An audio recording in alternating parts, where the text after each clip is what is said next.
Kinakabahan ako na sila lang ang kumikilos doon. Paano kung pumalpak sila? Tulad na sinabi ko sa'yo, tayo ang magsisilbing mukha ng bansang ito. Ako bilang presidente, ikaw bilang first lady. Ngayon, ako ang Senate President. Sa oras na mawala ang Vice Presidente at Presidente, ako ang magiging Presidente ng Pilipinas. Para saan tong pulong na ito?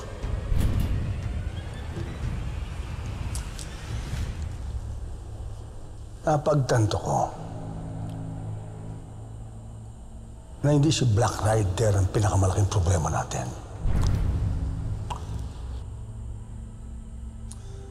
Kung tutuusin, wala siyang kakayahan, wala siyang kapangyarihan para pilayin ang operasyon natin sa droga dito sa Pilipinas.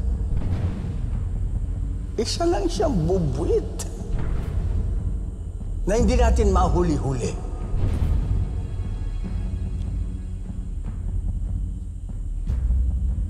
May malaking pader, matibay na pader, kailangan buwagin natin.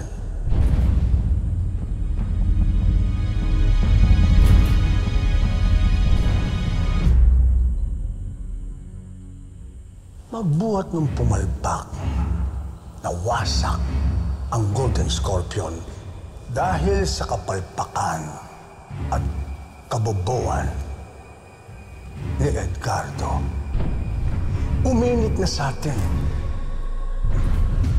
ang gobyerno sa operasyon natin sa droga. Administrasyong Valerio ang kailangan mawasak natin. Alam ko na yung iniisip mo. Gusto mong patayin ang presidente. Kahit mapatay natin ang presidente, the Vice President will just take over. Hindi pa rin tayo makakaalago. Magkapartido sila. Eh kung sakit din sa ulo ninyo itong Vice Presidente, edi isama nyo sa ililigpit. Kung papatayin natin ang presidente at vice, sino ang magiging leader ng bansa?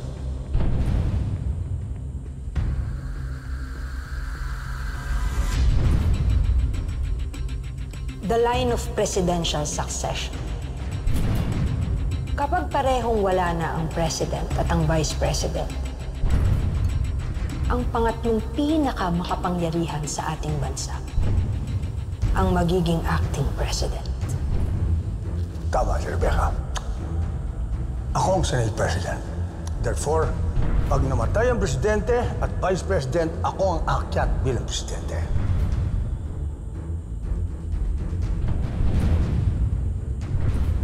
Kapag ako ng acting president, kontrolado natin lahat. Hindi lang operasyon ng droga, pati na ang susunod na eleksyon. Sisiguraduhin kong mananalo ko. Para tuloy-tuloy ang paghahari natin dito sa Pilipinas.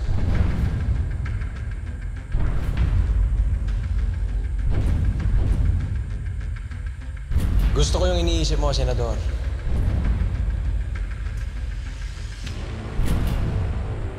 Matagal ko na rin hindi nagagamit yung mga paborito kong baril.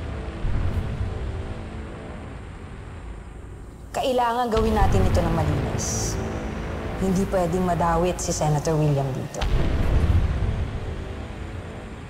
Hindi ka pwede sumama, Rebecca.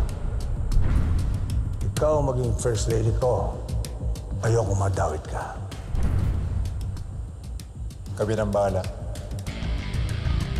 Sisiguraduhin namin na mamamatay ang presidente at vice ngayong gabi.